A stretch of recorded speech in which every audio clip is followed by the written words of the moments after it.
Massey Ferguson, with the gold wheels and a mighty grin, will always be right there to lend a hand. If you see him passing by the road, tip your hat and say hello to the greatest little tractor in the land.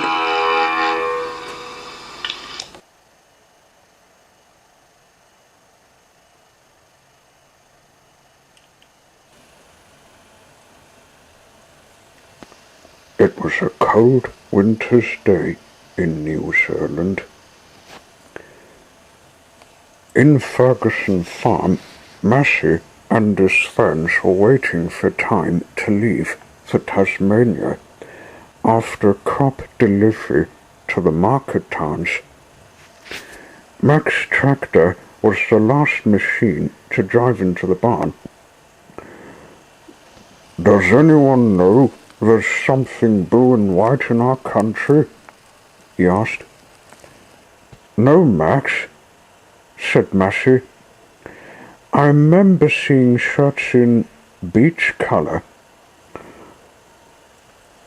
This something blue and white seems to be on the run, and the next thing I knew was that it went flying towards Matter. You might see what it is when you lead us to Masterton," said Max.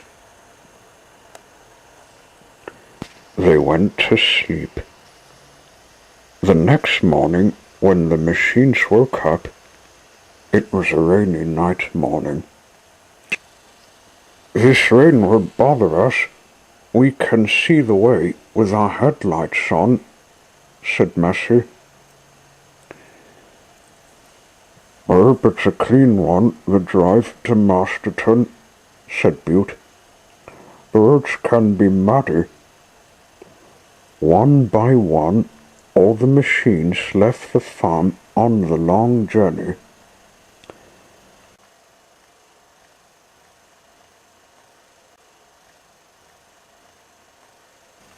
Suddenly, something caught their headlights. They came to a stop. Huh?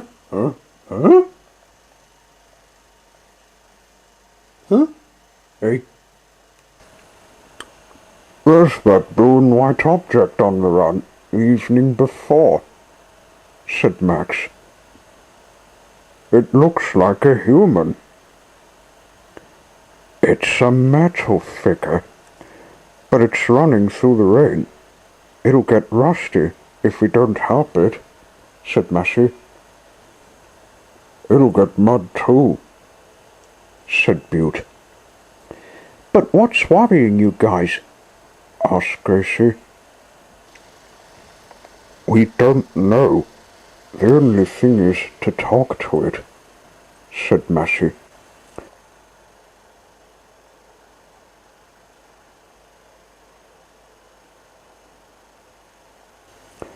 "Quick! We must follow the metal figure. It must have heard us thinking we're hunting it," said Mrs. Milk. "By all means. It's going along the same lanes along the mountains past the movie set," said Massey. So they started stalking the metal figure.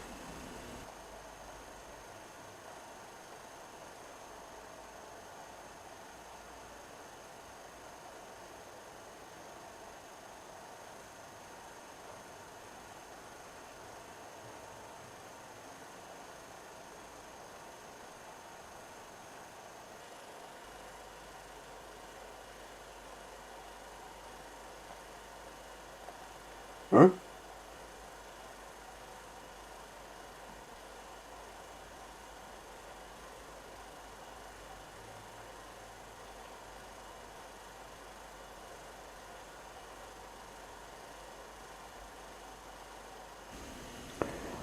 When they came to Matter, they found the figure in a toilet building.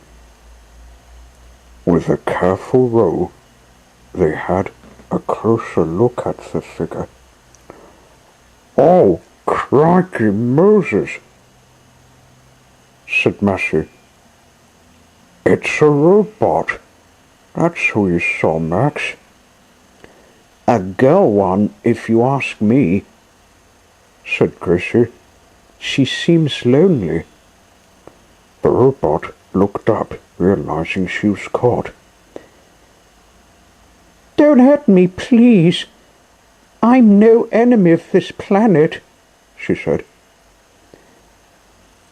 Are you that ghost alien that's after me? We never hurt anyone, mate. What's important is we want to help you, said Massey. We saw you running here, and we can't have you moving about the rain. And what's this alien ghost? He went on asking. Ghost freak. He's not after me, but I still have to keep on the move so as to make it to Tasmania.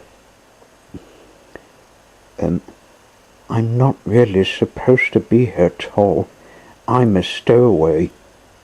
I landed in the UK taking my transporter box, rode an Eddie Stobart truck, and came here only to take refuge in a tree trunk, and was about to head to Masterton, which I can't due to the rain, said the robot. I'm Jenny Wakeman, by the way, and can you by any chance give me a lift? Of course we can. Climb into me so you can have a dry ride, said Mrs. Milk. Once Jenny was on board, they set off again. A kilometre later, they arrived in Masterton.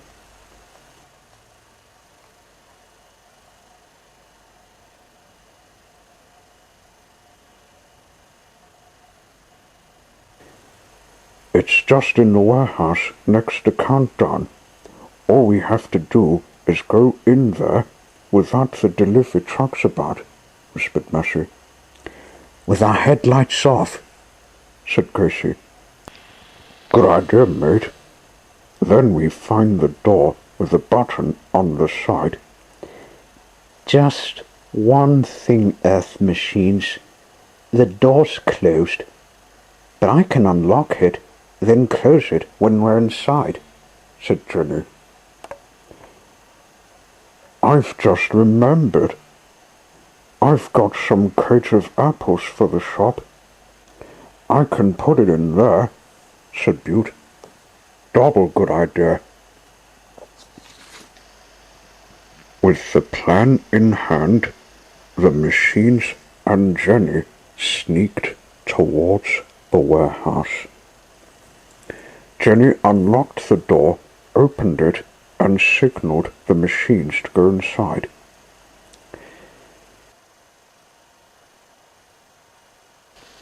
Butte delivered the crates, then Jenny closed and locked the door.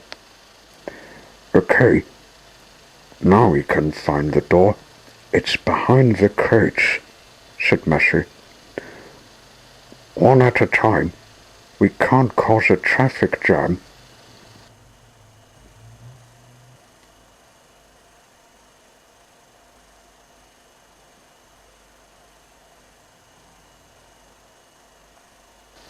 The door was standing where it was, like the last time.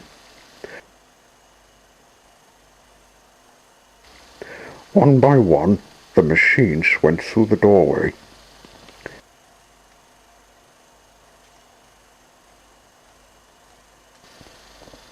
Here we are, Davenport. Now we'll go to Kingston, and once we're there, I'll find Jenny a shed in Snug, said Massey. Let's see where you stayed, said Mrs. Milk.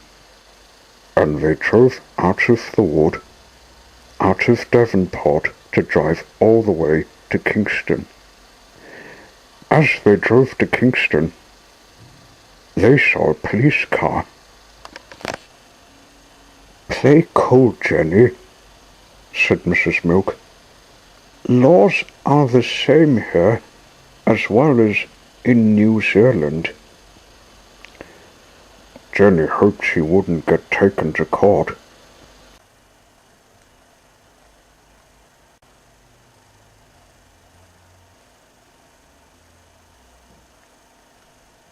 Hey, what? At last, they came to Kingston. Massey told his friends to wait for him in Forest Hill Farm while he took Jenny to Snug.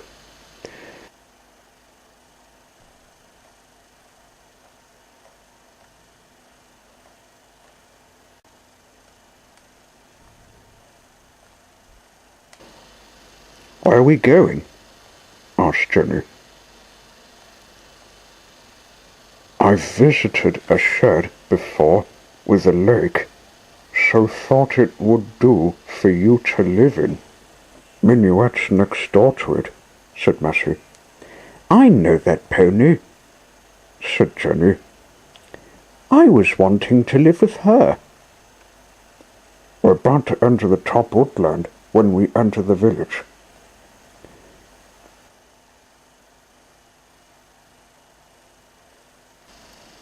It wasn't long before they arrived at where Gracie and he visited the day before. "This is where you live.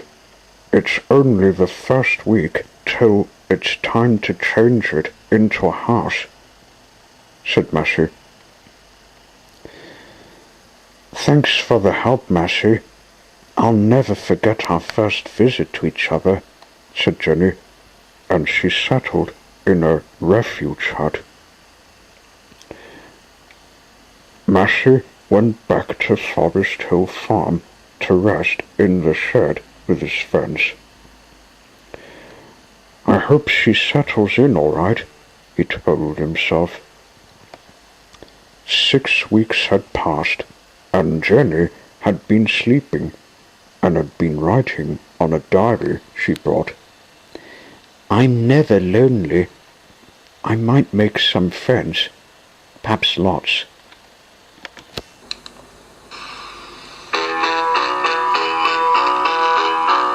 Massey Ferguson, with the gold wheels and a mighty grin, will always be right there to lend a hand.